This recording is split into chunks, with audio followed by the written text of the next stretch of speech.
So we're here for our first ever podcast, which is really exciting. Me and Lloyd have been speaking about doing a podcast for years, pretty much since he's joined the business as well. And it's very rare that you'll be able to get us all in the same room together. But today we're here for our first podcast. It might be a regular thing, who knows? But we've got Lloyd on the team. Hey, I'm Lloyd. Kieran is here as well, who's one of the coaches on the team. Hey, I'm Kieran. And then obviously you've got me, Kyle, on this podcast as well. So what I want to run through today is we're going to cover off all of our journeys and why we got into fitness, why we got into coaching, and pretty much the journey that we've been on from start to finish. And then we've got some really fun shit that we're going to go through for the second half of this podcast as well. So I want to start with Lloyd, and I want to get an understanding of the journey that this guy's been on, because if anyone knows Lloyd, he is someone that works his ass off. He works a full-time job in travel. He has a husband. He has a family of dogs, and I think works in Adam is coaching. actually the easiest part of that. He's the least, just because he's going to watch this. He's actually the lowest maintenance But he of is, all of them things. but he is also the princess. He is no, Yeah. yeah. No. He would argue that for sure. He would definitely argue that. I don't believe. But yeah, it's a busy life, right? Yeah. But it's And enjoyable. yeah. And then Kieran, you work a lot as well. Not as much as Lloyd. I like sleeping. Lloyd Yeah. apparently has 4 hours sleep. Yeah. It's cheating. So yeah, I'm kind of interested to dive into your journey in a little bit more detail, and interested to know the man behind the coaching. Now, obviously, both of you were clients of mine before we started working together as well, and before you Yeah. became coaches. So you've all been on your own journey. Obviously, I've been on my own journey as well, but I can't coach myself, I suppose. So Lloyd, I'm interested to know what actually, not coaching clients. I'm interested to know what got you into working with us to begin with from the offset. You messaged me and basically called me fat on Instagram. No, joking. He's lying. That is Carl's approach. That is Carl's approach. Yeah. Hey, yeah, saw sliding into some my pictures of DM. you. You look really fat, and I think you should like me. I think you did. You slid into my DMs on Instagram Yep. and offered a coaching service. And it was at a time where I've like dieted and done yo-yo diets for on and off for years. Something I've struggled with when I was younger. I've really struggled with an eating disorder, and then had a issue come up in my life that ended up having my jaw broken, couldn't eat. And then I found food and it was great. Yeah. And basically I went on this spiral of really enjoying life, but actually hating myself when I looked at a mirror and everything else. And working with progressive coaching taught me that actually doing all the fad diets and everything else literally hadn't worked for me. And it was a way that Yeah. I could manage it with work and travel and life. And whether that was traveling for work, traveling out of enjoyment, and like with Adam. And it's just been a very nice journey to be on. Yeah. And like we spoke about earlier, but it's what got me into coaching itself, because I wanted to share that with the community. I wanted to give back to people. It sounds proper cringe, but like, because I'd done it myself, I was then like, well, actually, if I can do it, anyone can do it. And because my lifestyle isn't, I'm not in the gym 5 days a week. I'm not dieting 24/7 unless Kyle asks. But at the same time, it's about enjoying life and finding that balance, but 100%. prioritizing what you want. And I'm more confident now. I'm in a bulking phase at the moment, which we spoke about earlier, actually. we did, and it's very mentally challenging, especially for someone who's been on a dieting phase before, but it's also really good. And I think what has been built with progressive coaching and the expansion that's still to come as well is really exciting, and 100%. something that I'm proud to be part of. That's really cool. Because obviously when we first spoke, I know you had a fair bit of self-doubt around what you could achieve. I think, correct me if I'm wrong here, but one of the things that really stood out to me, what you said as well, was it's the biggest change that you've had in 12 years of your life. And what I'm interested to know is, what was the tipping point for you? Because obviously I slide into a lot of DMs. There's a lot of DMs that I slide into. Kyle is not single. Don't show this to Amy, but yeah. But yeah, I'm interested to know what was that tipping point for you to be like, fuck, I've got to do something about this, and I've got to sort this. Because there's a lot of people out there who just accept where they are, and they continue to push that can down the road further. And maybe that was you for 5, 7, 8, 9, 10 years, or even the full 13. I don't know. I think as well, like, we get to a stage where we don't realize And I saw a photo of me in, when was it? It must have been the Christmas. And I thought, I don't even recognize that person anymore. And I didn't realize how much weight I'd actually put on. Yeah. And I'd accepted clothes were getting tighter. I was just buying bigger sizes rather than thinking, actually, I'm not happy with it. And I'm the biggest advocate of, if you're happy, you're happy. And that's really important as well. I'm not saying that everyone needs to be like absolutely ripped and jacked, but actually, I always wanted to be that person that took care of themselves. I just didn't know how to do it properly. And I'd literally sponsored my gym for about 10 years and just not been. The renovations came from you. Basically, I got the refurbishment for them. Virgin, you owe Lloyd. Exactly that.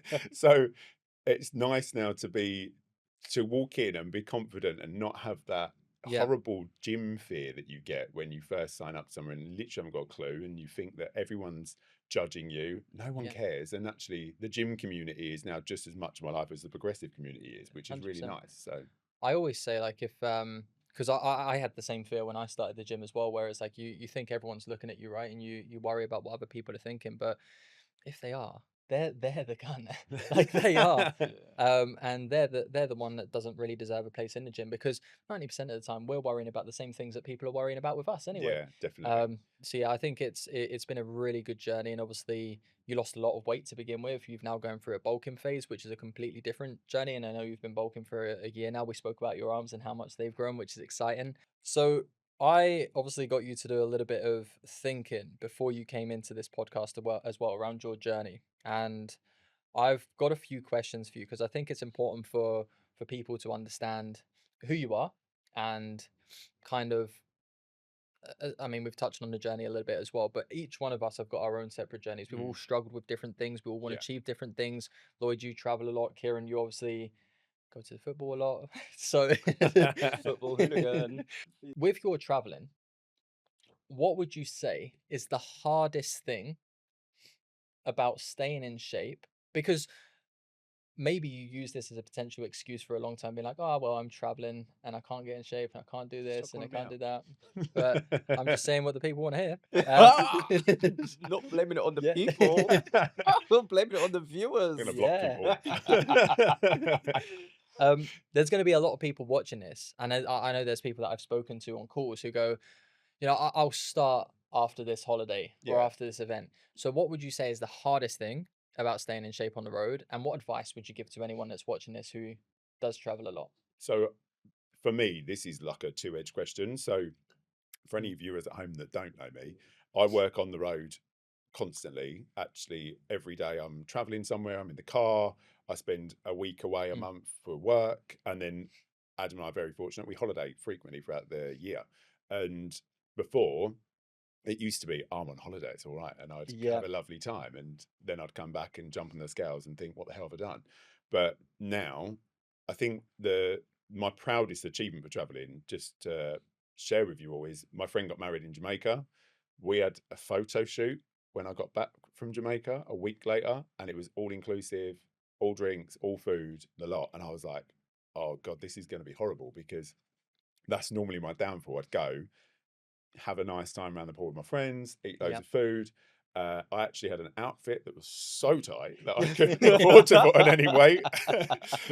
So it helped keep me on track, but also I now book hotels with gyms. So because I've got that free time, like when we spoke about my time management before, you were talking about your Google Calendar, and I used to laugh at you. Yeah, but now I'm actually addicted to my Google Calendar, and actually I plan everything in. I plan in like my travel time to work. I plan in my calls with clients and our meetings that we have. But on top of that, my non-negotiables, as Carl likes to refer to them as, it is the gym. I like going to the gym now, and it's helped me mentally with work and with life, and it allows me to go and travel, whether that be for work or personal life, but still keep the things that I enjoy.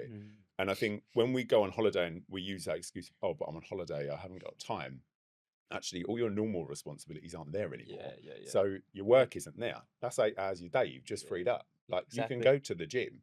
If you go to the Caribbean, it rains every afternoon at 2:00. Get in the freaking gym for an hour. It's a great routine to have. And my personal preferred traveling type is exploring. So Mm. I'm walking around a lot of destinations.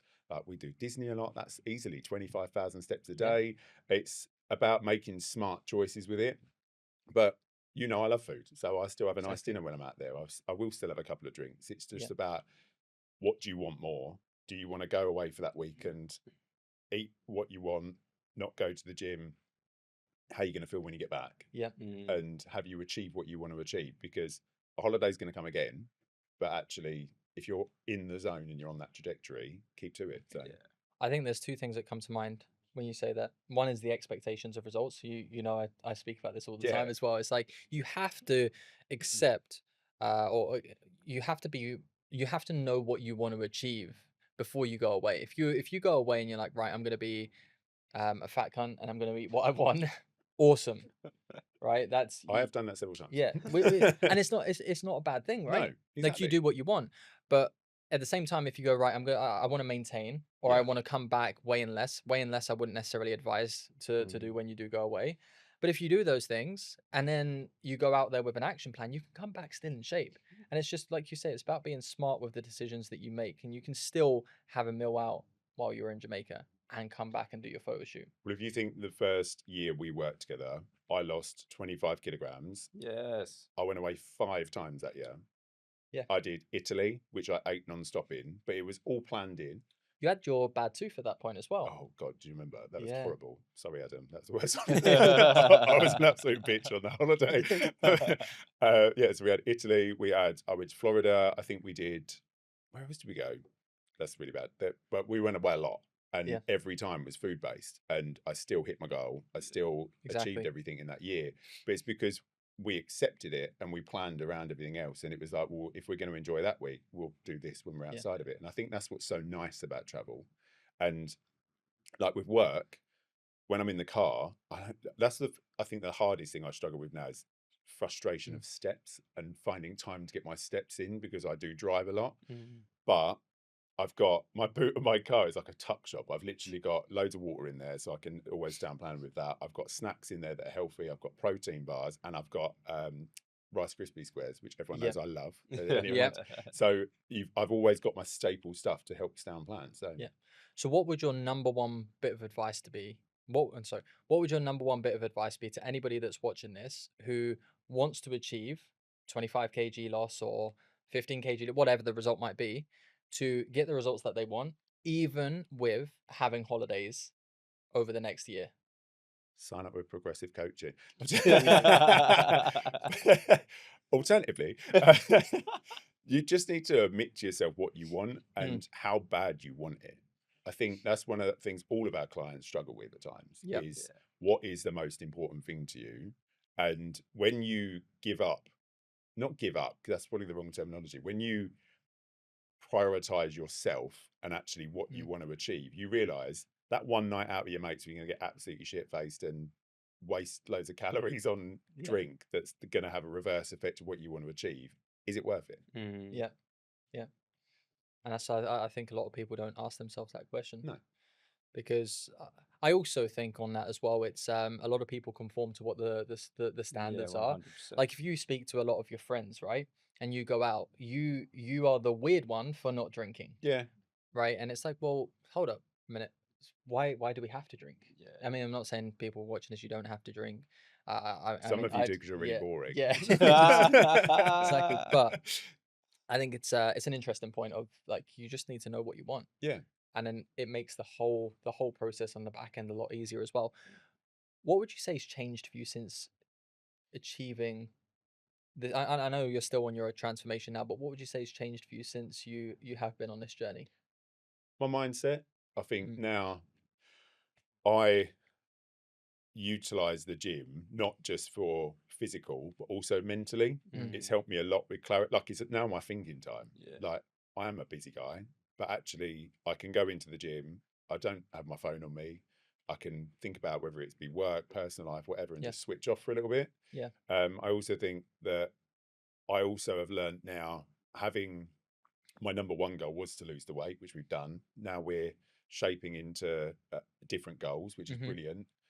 But being all right with it not going 100% to plan, and learning, get back on it. It's okay. Like one meal out isn't the end of the world. One day off isn't the end. Like this week, I've had a nightmare week, and actually I couldn't get to the gym for 3 days. Yeah. I could feel mentally and physically that I wasn't where I wanted to be, but it's fine because actually this day's coming and I can go to the gym that day, so it's all right.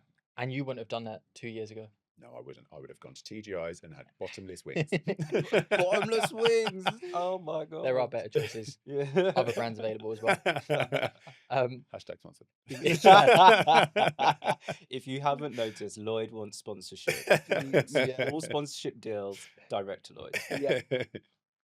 No, I think it's been what actually another question for you, because obviously that fat loss piece we've spoken about and how much it actually had an impact on your life, your relationship, your confidence, and the way that you feel as well. Going through a bulking phase, this is completely different. What advice would you give to anyone, and what are the things that you're struggling with right now that maybe you didn't think you would struggle with going through a building phase? I think the most obvious thing is the scale going up. That is hard. Yeah. Like, I've just worked my arse off to lose 25 kilograms, and seeing that increase week in, like, it's not a huge increase, but it's gradual. And then the clothes feeling a little bit tighter and losing that definition again is hard, obviously, but it's the process with it. And I think trusting your coach is the most important thing. They're doing it with the right intentions. And if you've got the right coach, they'll explain to you why this is happening and what the end goal is and help you get there. And I think it's not like, I think that's quite common with a lot of my fat loss clients, is actually we get to a really lean physique that potentially is not forever sustainable because of the fact that they have lost X amount of weight, and we need to go into the next phase of that or look at a maintenance plan with them. 100%. But it's that switching off from diet mode because you're so used to being in the calorie deficit that you fear food. And I think that's one of the hardest things from even now for me, is learning it's all right to eat the increase in calories if you're eating the right thing. There's a difference between bulking and just eating shit. How have you overcome that fear of the scale, and what's made it mentally easier for you? Just for context as well, this fear of the scale was the same during the fat loss phase when we were working together, and when the scale didn't move, you would literally have a meltdown. And then obviously it's the opposite direction now, where the scales are going up. And I still have a meltdown. So I think we've just learned that the way to cope with it is just to have a meltdown. Just have a meltdown. If you get a paper bag and you breathe in, it's hard because I think the number doesn't mean anything to me anymore. And I think I still take my weekly pictures to check my progress and see my gains and my losses and everything else. So physically for me, that's the most important thing. And am I happy when I look in a mirror? I did a post the other day on Instagram, and it was, I'm actually not far off my actual starting weight when I start with progressive. Wild. Crazy, isn't it? But it's the shape and physique change is so different now.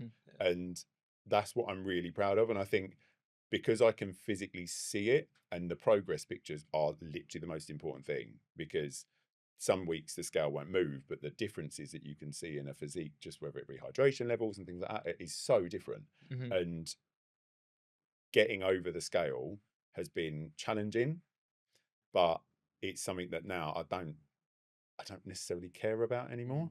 And it's taken me a long freaking time. But that's something for all of our clients, right? It's like remembering that the scale is one important part 100%. of the whole, and you can't just obsess over any one of the parts, whether that's the scales, whether that's the progress photos. You have to look at it in the round. And one of the things that I felt and often talk about with clients as well is feeling, and you can't quantify that, but like, what does your body feel like when you get up out of bed, or when you sit down on the sofa, or just when you're moving throughout life? Like, you can't quantify that on the scales. So it's definitely a challenge, but it's the reminder, isn't it? It's like, it's one piece of the puzzle. Do you know what's really odd as well? I had a client, and are we allowed to name names on this? We're going to call him D. So client D. His name began with a D. Big D. Big D. We're going to talk about Big D now. So Big D worked with me he's still working with me now. His scale number didn't move for a year. I literally sat with Kyle going, I think this guy might be on drugs. Like, I don't get it Yeah, because the number never moved, did it? Literally did not Stayed the move same. at all. Oh my God, his physique transformed so, and it was the first time I'd ever experienced that as a coach. Yeah. And like, we've been working together now 2.5 years with this client. So for me, when I started my coaching journey, I was like, this is brand new. What the hell's going on? He's on drugs. Yeah. He was texting me going, like, this guy's just not losing any weight. He's doing everything, but nothing's moving. And then we, because it took like 4 or 5 weeks for him to upload pictures. Like, he just wasn't uploading them. Shredded. Honestly, like, the guy didn't have abs when he started. no. And the physique was insane, which and still is now, and still building on it. But it's just, that's such an, the number means nothing. Yeah. It's a cog. That's all it is. Yeah. It's a data metric. Yeah. And I think you have to look at all data points to go, okay, cool. This is where we're at. Like, weight is going to be one aspect. The way your photos are looking are going to be another aspect. Are you actually improving in the gym? What does your recovery look like? How does your physique look like? You said it as well. What do you feel like when you wake up? All of them are important data points in the journey. I've got one last question for you. And oh, good. Yeah, it's more about being a part of the community. I speak to a lot of guys who have comparison issues, problems. I don't know what you would call it, but they compare themselves to a lot of guys, right? Yeah. And I speak to a lot of guys that want to have this picture perfect physique, and there's a lot of pressure to look a certain way. Have you felt that? How have you dealt with it? And I suppose, what's your experience? Because obviously I'm coming at this as a straight person. I have my own needs to look a certain way because I'm in the fitness industry. I deal with the exact same things. Yeah. But I'm interested to know if that's even a thing, if it's what your thoughts are on the whole question. I think that body dysmorphia and the comparison of what you want to look like and be there, we kind of went through that a little bit on my journey, but I wouldn't say to the extreme that I know some people suffer with it. Yeah. And it took me a little while to just learn that everyone's body is different. And no matter what you want to look like, or that dream physique that you see on someone, Instagram is Instagram, guys. It's not all real. And that might have been achieved through different substances or filters and things like that. And actually, 9 times out of 10, what you actually see isn't real. And someone that I've worked with has said something really important to me, and it was, what my physique is like now is actually what most men are chasing, and the physique that I'm chasing is the 1% of the world that actually probably isn't achievable to everybody, and isn't something that I'm ever going to get to. But I'm absolutely fine with that, because when I look at where I was and where I'm at now, I'm really comfortable with my life. I'm really happy with what I look like. I'm okay with how I am, and I feel great. There's times that I will have the day where I think, oh shit, these jeans are a little bit tight. But at the same time, it's okay. Whereas before, I was obsessed with, I need to be in a small or medium top. I need to be in a 32-inch waist. And now, if I wake up in the morning and I feel all right, then brilliant. It's going to be a great day. Yeah. And if you don't, he's having a meltdown. If I don't, I'm getting back in bed. No, Lloyd has meltdown. That's the takeaway from all of this. Ignore everything else. Just Lloyd has meltdowns, and that's how you deal with Maybe it. we'll film something there. I think it could be good, actually. That'd be great. Lloyd's meltdown, episode 1. No, thanks for sharing that. And I think it's been a good journey, and I'm excited to see where you take things over the next year. Kieran. Yeah. I've got sweaty palms now that it's my turn. Good. Yeah. Same question. Yeah. I'm interested to know the man behind the coach, because I think it's very easy to just know Kieran as the coach and Kieran as the person that gets transformations. I'm interested to know what got you into coaching, what got you into fitness to begin with, and kind of the journey that you've been on.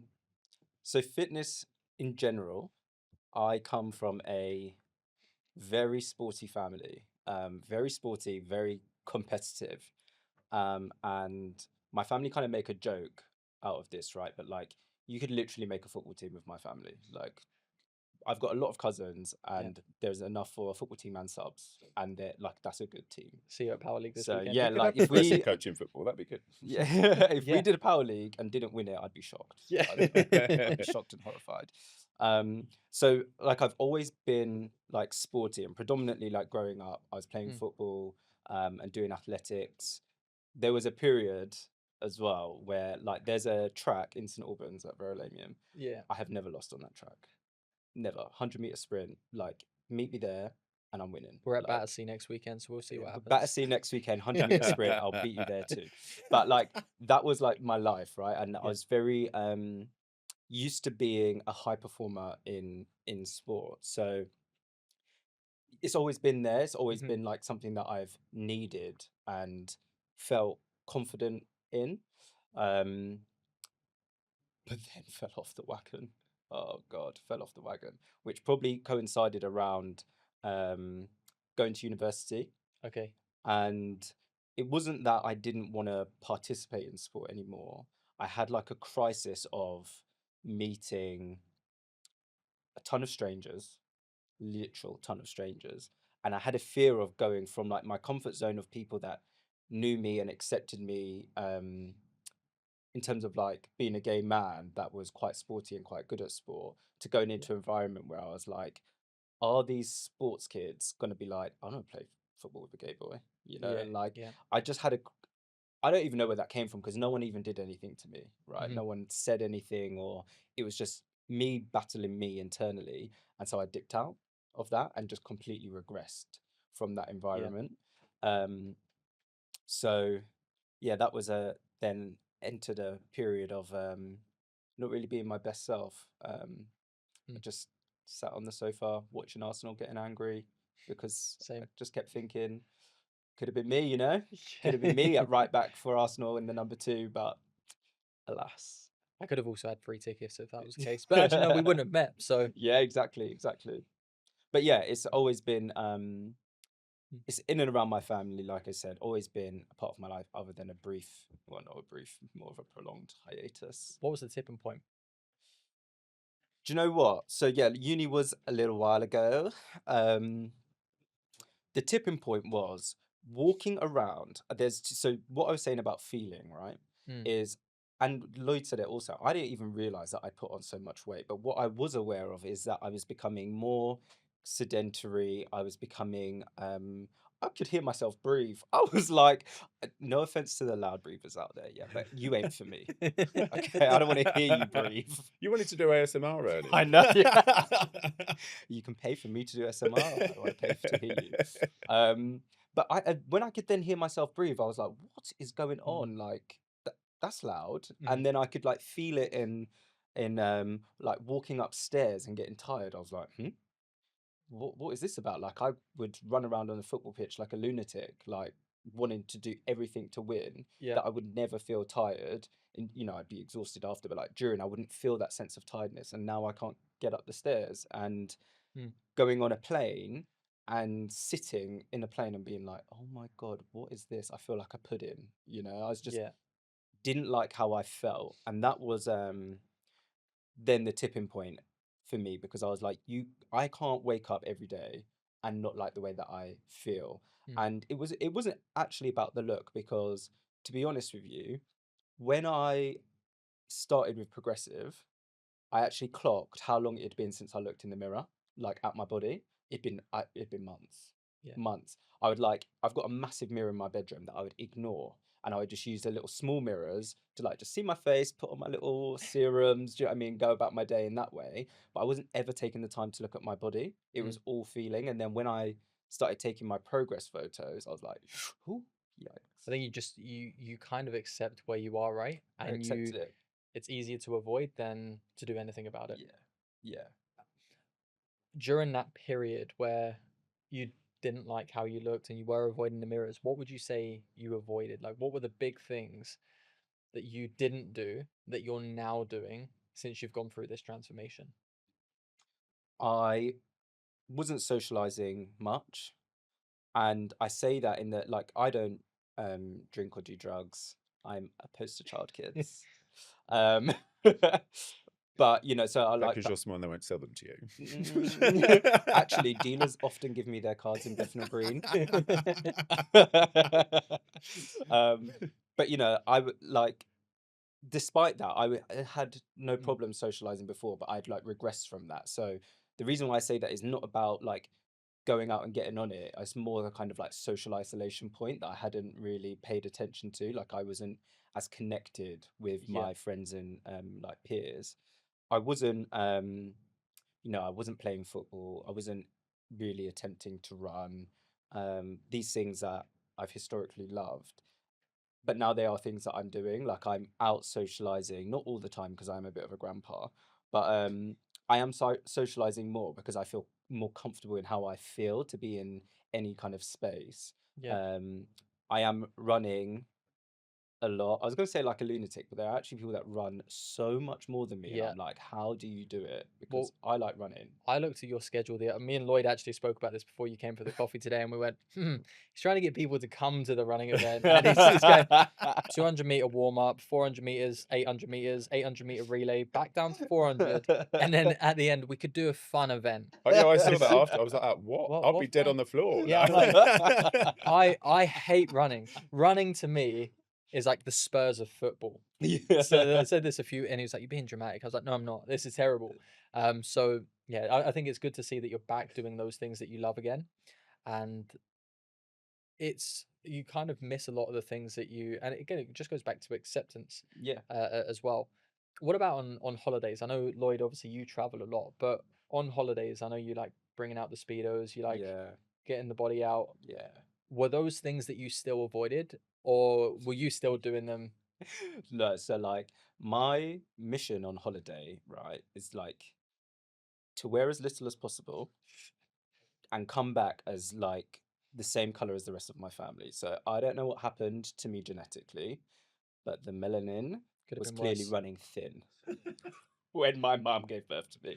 So I'm always like, when I go on holiday, I'm like, I'm coming back and looking like the rest of my family. I'm determined to come back dark, right? So in order to achieve that, I shave every inch of hair off my body and I spend as long as possible in the sun. But what I was doing is like sitting there in these massive oversized shirts, just like covered up Mm. and like just like restricting myself. That's the best way to describe it. I was like trying everything to like cover myself, but really I was about to say really I look like a giant snowball, and that's because I used to have this big white shirt that was like my like by the pool shirt. So I Yeah. did literally just look like a melting snowball on holiday, like with nothing on show other than maybe Mm. my toes. Sitting there like sweating, being like, I'm not taking it off. I'm Yeah, okay." I'm not taking it off. And Yeah. I would do the same thing on like it in summers, I would go to the park and sit there in like massive oversized shirts or Mm. jackets when everyone's like lying, taking their tops off, because I'm like, nah, Mm. I've like doing everything to not be seen. But now, since like my own transformation, going like back to, yeah, to the best physique I've had as an adult, um, yes, I will wear speedos Yeah. or less. He's the hard thing now is actually getting him to wear clothes. Like seeing him here covered up, I'm surprised. Literally, when Lloyd was like, I don't take my phone to the gym, I'm like, I'm in the gym change room taking naked photos every session. I Yeah. don't care. I'm just like, I need to see every transformation and change in my body. Yeah. And same question that I asked Lloyd as well. And again, I want to get your opinion on this because it is something that a lot of guys struggle with the perception to needing to look a certain way, with obviously the struggles within the community of comparison as well. Do you think this is actually a thing? Do you think it's a made up thing? How have you found it? Like, what's your experience? And I suppose, has that driven anything that you've been working towards over the last 3-4 years? Yeah, no, it's definitely a thing. And the one thing sometimes I can be a little bit critical of um, the environment that we create within the gay community in terms of Mm. like aesthetic and body image. But we also have to accept that it's not just within our own community. And like there are women and girls that have also felt that they had to adhere to a certain kind of standard as well. So we're all suffering or experiencing it in some way. And even like what you said, Carl, Mm. being a straight man but working in the fitness industry. So, also interesting, I was sat on a bench next to another PT on one of my morning walks where I wasn't walking because I sat on a bench. Oh, yeah. On my It was a walk, pause. sat down. It was a pause. Mental walk. A mental walk. Yeah. He just wheels himself around the park in a wheelchair. There's some pretend steps. And he was saying about like, he was on the phone, and the bit that I heard him say was about his own lack of confidence in his body. I'm like, you're ripped. Like, I can literally see how ripped you are. So, but he works in the industry, so has these experiences. So it is very real. We all grapple with it in some way, shape or form. I do think there is something particularly hard about it in the gay community, and it can cause divisions. We literally divide ourselves into groups, right? Into like twinks. I love you. I love twinks, right? But once upon a time, they were the ruling class of the gays, right? And that was like, I was a twink, sorry. You were one of them. bitch. Like, they ruled. That was what everyone wanted, was to be like super skinny, twinky. That was like the ideal. And then that started to transition, and kind of different body types kind of rose higher and kind of fell again. But we also, my point being is that we divide ourselves into these categories like bears, otters, etc., and that's all really based on image. Yeah. So we place a lot of effort, not effort or concern into that. Yeah. So it's only natural that any one of us, as gay men in particular, would feel the need to conform in or subscribe to one of those ideals. So it definitely has played a part for me, but I try, and I'm not always very good at it. I try first and foremost to remember this is about you, Kieran, how you feel about your body, how you feel about the way that you move, and the loudness of your breathing, which is quite, again, boys. Like, it is very personal, but it is hard to detach from. Also wanting to feel somewhat seen or validated, as perverse as that is, by the rest of your community. But essentially, we can be as kind of like, fuck it, I don't care, as we want. But I think there is a part of wanting to be accepted by your peers of some kind. That will always kind of be there, and it's just a dynamic that you have to try and balance. For me, it's not completely gone away. I'm just doing this for me. There's still a little bit of me. It's like, how can I be seen by my peers too? Do you think as well, with the community, there's a level of acceptance needed that as we age, we change categories as well? Like, Mate, I'm already being called a daddy. Like, I had to, when I got those through, I was like, my hairline's not that bad, surely. But literally, like, when I was a twink, I was literally 16. I had an eating disorder. I didn't fucking eat. I literally used to live on Diet Coke and a Mars bar every day. That was my meal. Healthy. It was so good. I'd really recommend it. It is a cheap diet. It is such a cheap diet. But there's no way I would ever fall into that category again. And my body's changed too much. You've aged. And I think when we put these pressures on ourselves, like you're saying, to fit into a community, there probably will be a time that we'll all be daddies. There might be a time that actually will be like, I don't know, like, it's so mental to think that we do put so much pressure on ourselves to fit the image, because actually there is no image. Just be yourself. That's it. I think this is an open question to both of you. What would your biggest bit of advice be to anybody that is struggling with this right now, struggling with comparison mindset, struggling with needing to fit into certain categories? What would you say to them? I think, echoing what you said earlier about the struggling to look at ourselves in a mirror, that is something that most of our clients struggle with. Like, if you think how hard it is to get some people to put up their bloody pictures at the beginning, guys, but it's because you can't hide. You're accepting it. And if you look at yourself in a mirror, like, actually look at yourself, take your picture head to toe, facing forward, side and back, everyone, and you're not happy, that's the problem, because you're not happy. What are you not happy with? No one gives a shit what someone else thinks.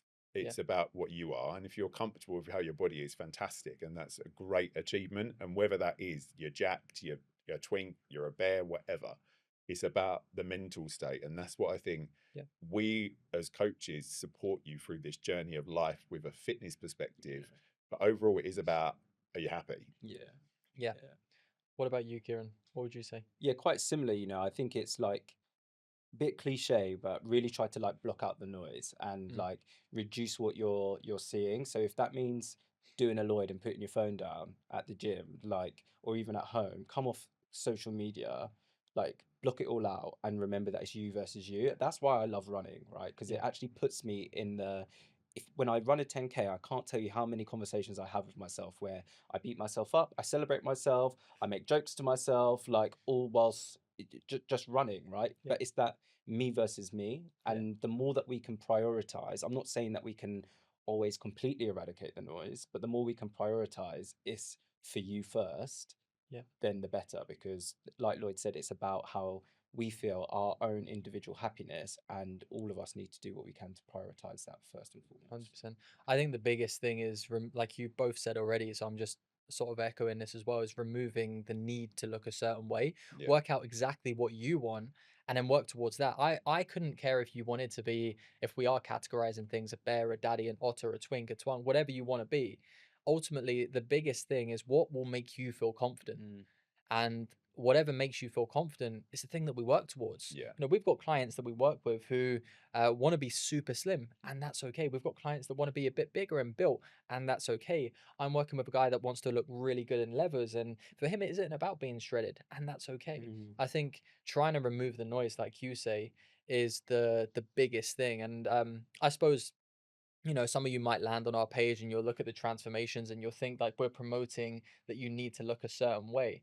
But I think all of these guys that we work with, the biggest thing that we say to them is, like, what do you want? What's going to make you feel Yeah. confident? And let's just go and do that. Yeah. And there's always going to be people that judge you. There's always going to be people that look down on you and make comments, and we can't move away from that. Fuck 'em. Yeah, Yeah. basically, yeah. Have a meltdown. Have a with meltdown. it. Throw a chair. No, Yeah. Yeah. I suppose the last question that I've got for you is, again, you've gone from client to coach. What what's your coaching style? I suppose this is just a very open question. What's your stance on fitness? What's your take? What do you want to add to this podcast that maybe you've not spoken about yet that people might want to know about you? So I think my coaching style, coaching is a very like broad term for me. So there's coaching in other jobs that I've had where like responsible for entire service, right? You're responsible for a ton of people and coaching them to be their best self. And like I used to say to people, don't, like when I hired them, don't be here in 3 years' time. Like I do not want to see you in 3 years' time, not because I don't want to like you, Yeah. but I want you to grow and succeed. And my job is to facilitate the environment for you to do that. I was a football coach for boys. I started with them when they were under 14s, took them up to under 18s. Very successful team, right? They were actually so sick. Yeah. Like they were actually so sick, ridiculous. But the style that I had there would be one where I felt like a bit of a big brother to them, but I would give them the challenge, but always every first and foremost, I was like, how do I curate an environment for them to succeed and to grow? And that's the same with progressive. I'm like, it's about the environment for me. My job is not to necessarily drag you to the gym and just drag you through a program. It's not about that. It's about the small kind of curatorial elements so that your whole environment is right for you. So I feel like it's a bit kind of, I guess, organic and a bit kind of like, I was going to say rogue. Rogue is the first word that came to me in this because like I think I will come with what you don't expect because whilst people are kind of trying to make sense of all the mess and the noise, I'm quite good at zooming out of that and being like, what about this? Yeah. That you perhaps can't see in your environment right now. So I think, yeah, kind of organic, curatorial, rogue. Bro, I like it. I like it. You both have got the questions for me now. We're gonna shoot through my stuff in 10 minutes, and then we've got to move on to the fun stuff, which is less emotional, I suppose. But hit me with, I mean, you can both call me out now. Okay, set myself up I'm here. just going to ask you questions that we've not even written down, just saying. Go for it. Fire away. So, why did you start progressive? So I've been on a fitness journey for about 11 years now, and the first 6 years of my fitness journey, I literally made no progress. I was out drinking every single weekend. I was out traveling. The first time I actually stepped into the gym was just after my brother passed away, and I was like, right, this is just my opportunity to achieve the results that I want. And I remember the guy at the gym. He said to me, he was like, "This is your opportunity to make your brother proud." And it kind of, I felt like I'd let myself down when I was going traveling and stuff like that. But um, for years I was like, I was in this weird mindset of, you only live once, anything can happen, just fucking go and do whatever you want. And then this other mindset of like, you only live once, achieve a body that you want. So I was like in this weird space. um do I regret traveling and drinking? Absolutely not. Could I have made better progress now? Absolutely yes. But it was really for me when I came back from Australia. I'd lived there for a year. It was always my dream to go and live in Australia. And for the first 6 months that I was there, I felt the happiest I'd been for years. Like, it was just I wasn't really training, but I was just very content with where I was. Got into a really bad relationship basically, and um, this woman cheated on me, was on sugar daddy sites, and I came back to the UK minus £1,500 in my account, and I was living on my nan's sofa at the time for 3 months. And we didn't know each other at this point, but we moved into a house together, and then a month later, that house burned down. But the one thing that I could control was the gym, and I was like, it wasn't even physique related at this point. I was like, I'm just gonna go to the gym because I know it will make me feel better. I'll feel less anxious. I'll feel less depressed. I didn't want to be in the UK at the time, and it worked. And I kind of went in the opposite direction where I was training too much. I was training twice on a Saturday, twice on a Sunday, every single day, and I was like, this is my opportunity to just control what I can. Yeah. And then got injured, but I started my PT courses at that point, and I started working with a coach, and I started going through my own transformation, and I started feeling good about myself, and I was like, right, I've caught the fitness bug now. I'm in this, which is what I thought I was going to be 6 years before that.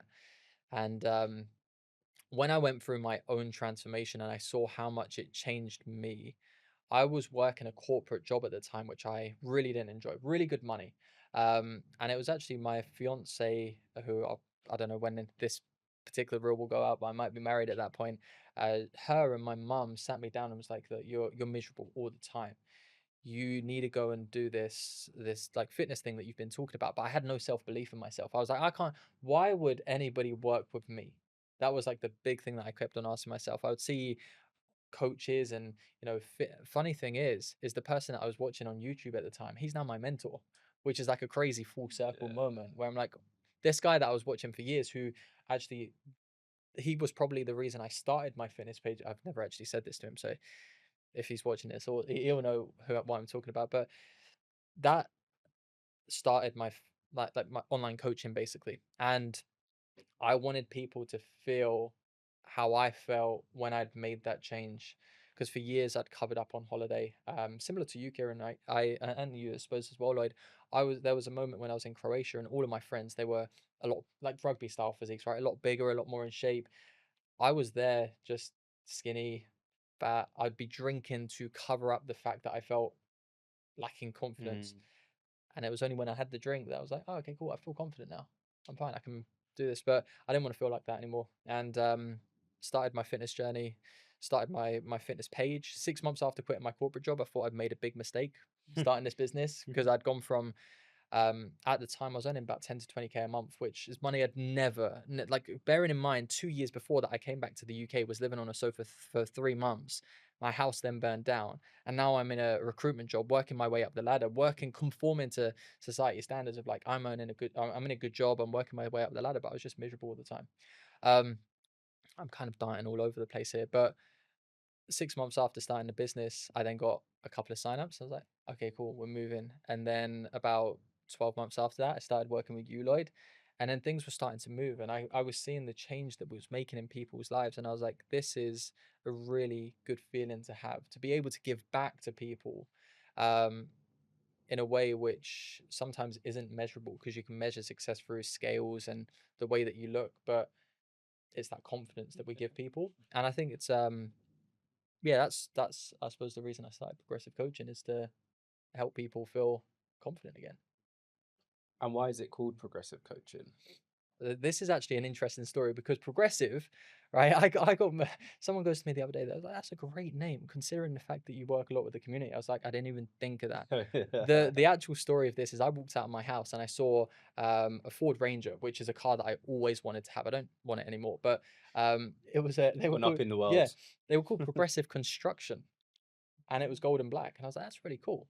And that is literally the journey of how progressive coaching. So you stole their logo. I stole their logo. I have revealed that live. It wasn't actually their. It wasn't This their sounds logo. like a court case. It wasn't their logo. I was just saying it was their name, and but we just changed it to coaching. But I think it fits very well. One of the big things that I spoke about, and part of the reason that name resonated with me as well. You'll remember this, but it was always about progress over perfection. Yeah. That was the big thing that we used to say. I still say that all the time. Yeah, big thing that we say now. Like it's probably stuff that we should print on our shirts. But when I saw progressive, that was the reason it came about. Is I saw the name, yeah, but it was part of the fact that progress over perfection is the big thing. Yeah. You don't have to be perfect. You are gonna fuck up. You are gonna ruin your diet at some point. You are going to go out and drink. You are going to make decisions that you might not necessarily want. Yeah. But as long as you're moving forward, that's the big thing.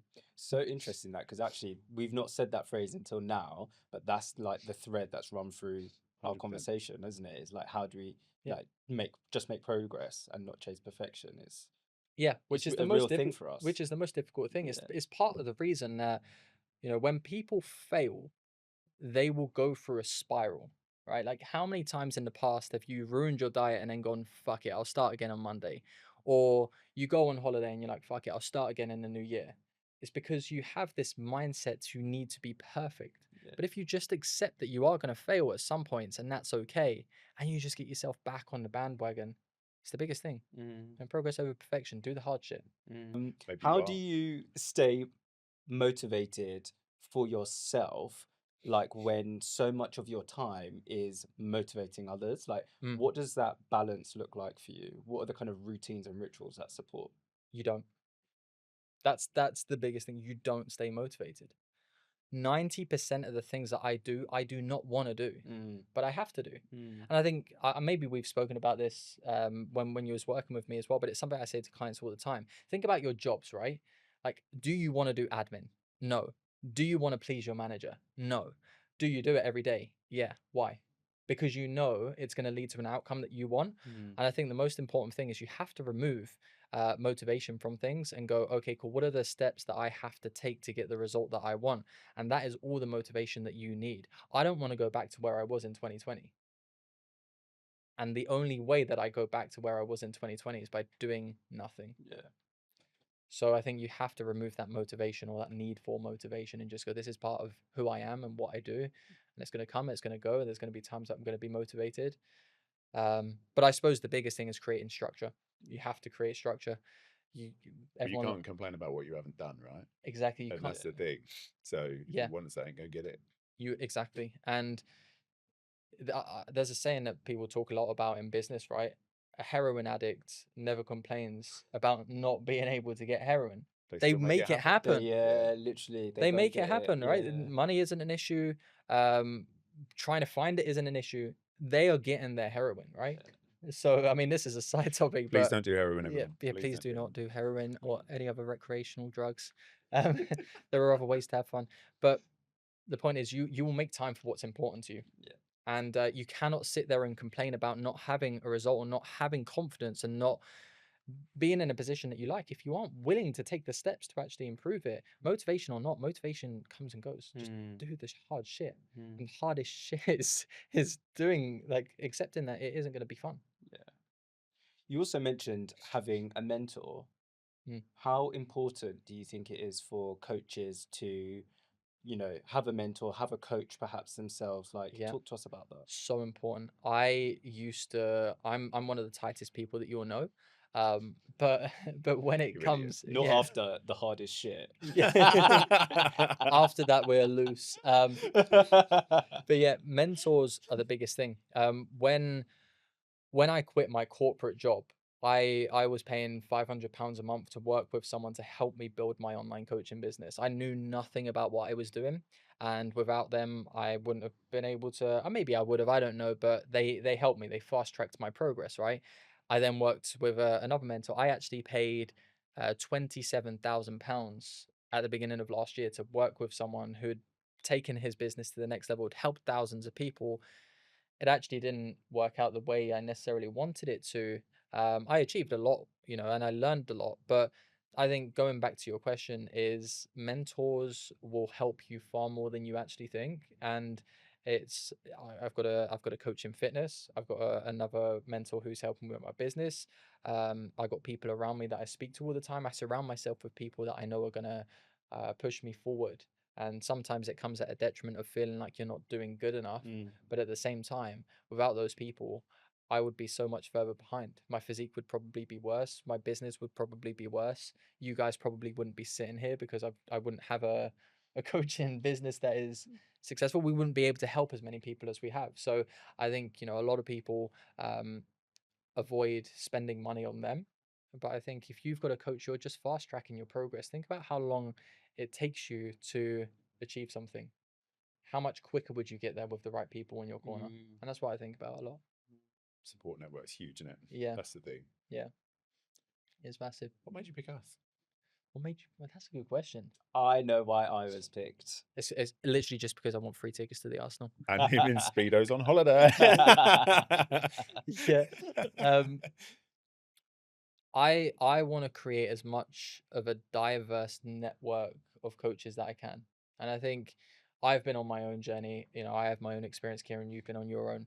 Lloyd, that you've been on your own as well. And I think that's what makes us really special, is the fact that we have got three different people who have three different opinions and different experiences and different journeys. And I'll be honest with you, I want people on my team who work fucking hard and who are willing to do what it takes to get clients results, to get your own results as well, because it's hard work. I don't want a team of average coaches, and I want a team that really just push on and help people as much as we can. And both of you do that. And both of you, like Lloyd, you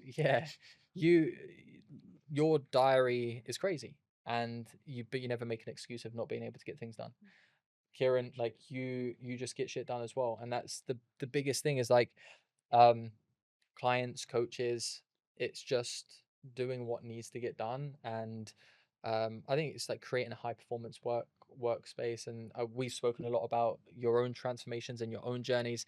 I think you look across the coaching industry, a lot of people will lead a life that doesn't necessarily correlate with what they're giving their clients as well. So I think for us, it's important to set the standard from the offset, which is part of the reason that you two on the team as well. What do you think is next for the three of us as like progressive coaches and progressive as a business? Lamborghinis, I'm hoping. Yeah, I was thinking when he was like, I was like, am I hearing raise in that? Are we doing a raise? I want to be the go-to coaching business for any men that want to feel good shirtless, that want to feel confident in their speedos, that want to just build a body they're proud to show off. That I want to be the go-to coaching organization. So I think the big thing for us next is, and we're already global. We work across 16 different countries, which is cool. But I want to be in a position where we have more events in the US. I want to be traveling to Australia. I want to do things more as a community as well, because I think one of the aspects which has probably been missing for us is that in-person connection, and having more events throughout the year, which we're already doing. I mean, we've got 5 events between now and the end of this year, and we've already spoken about what we're doing next year as well. But it's just helping more people. That's the big thing. It's helping as many people as we can. Nice. I know you mentioned about any men. I'm just going to say it. We coach a lot of gay guys. We coach all gay men. And if you think when we started, well, when we started working together, we did have a mixture. Yeah. It's naturally pushed into that way. And I think, yeah, I can hand on heart say it was never an original plan for that. It's just happened because of the fact that you did get results for people. You were very inclusive for the community, everything else. And I think what's great is how it's evolved into a predominantly LGBTQ plus. Yeah. I can never remember all the letters. Community. What do you think your biggest learning's been from that?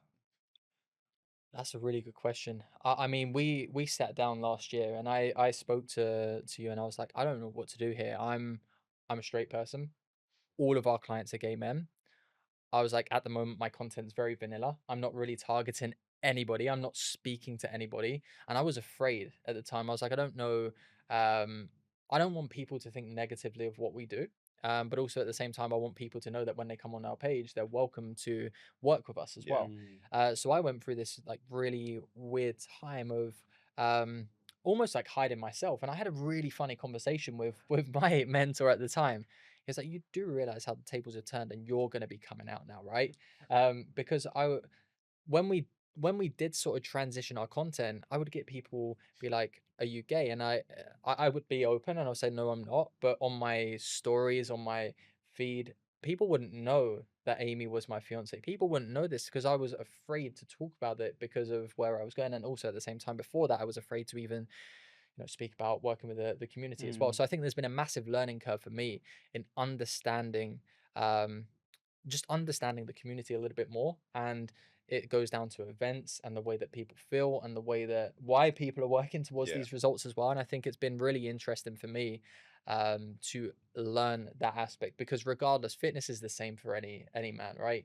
Ultimately, whether you're straight, whether you're trans, whether you're whatever, llama, if you want to be a llama, I don't know. I'll train them. It's gonna be the same. It's gonna be the same, right? Like fitness, and I will get people comment on my post and be like, what makes a gay man different? Nothing makes you different. But the difference is within our coaching, everybody's welcome. Yeah. And I think it's to go back on to your question, because I'm kind of going all around the houses here. I think the biggest learning point for me has just been understanding the community a little bit more, and from my perspective, understanding how to present myself in a way where I don't feel like I'm lying or being hiding myself as well, which again is a whole it's a curve that I'm still going through at the moment of understanding that, which has been a journey, I suppose, and it's still going to be a journey. Amy always says that if Carl ever cheats on him, on her, sorry. Let's start that again. Fuck it up. You say you do know something I don't. Amy always says that if you were to ever cheat on her, she knows it would be with a man. She has no worry about my DMs because my DMs are just filled with men. Basically, the amount of dick pics I get sent is crazy. I'll be like, oh, hey, thanks for the follow. Here's my dick. Like, it's 9 a.m. Don't want to see that. Can we just clarify that that's them to you and you not? That is not Carl's approach. Thanks for following. Right? Here's my dick. Join progressive and you get this. Yeah. The only thing you get on my page is me and my green speedos. Yeah. Very true. So, but yeah, that's the journey. In summary, what I got from that is progressive coaching, dragging straight men out of the closet since 2020. Yeah, basically. Yeah, basically, yeah. Pretty much, yeah. That's how we do it. We make straight men feel comfortable to say that they're straight. That is the premise of it, basically. But yeah, it was interesting, and I think actually just adding on before we jump onto the next topic as well, is just adding on to that. When we did start to just specifically say like, hey, if you're a gay man and you want to work with us, I had ex-clients telling me that I was doing the wrong thing. And I was like, it's this really weird complex of you get told that you need to be inclusive, but when you be inclusive, you get told that you're doing the wrong thing. And I was trying to find out like this right dynamic of how do I say this in a way which doesn't make it look like I'm just chasing the community, because whether we like it or whether we don't, companies do pry on it. And we've spoken about this during Pride Month, for example, where companies would just chuck a rainbow on and market things. But yes, it's been really interesting, and I think I'm still learning now. Obviously, this is our first podcast that we've ever done, and I think it's been really interesting to get to understand both of you. I don't think we've had a conversation like this ever. Whereas we've spoken about the whys, the whats, and what sort of got us into coaching as well. So I think there's probably going to be a lot of things that a lot of guys watching this will resonate with, and a lot of things will take away. But I think the biggest thing that I want everyone to take away is think about what you want. Confidence is going to be driven by the result that you want. So forget about everyone else for the moment and just think about that. And if you want us to take away the thinking from you, we've got 2 expert coaches sat next to me who've got great results with the team.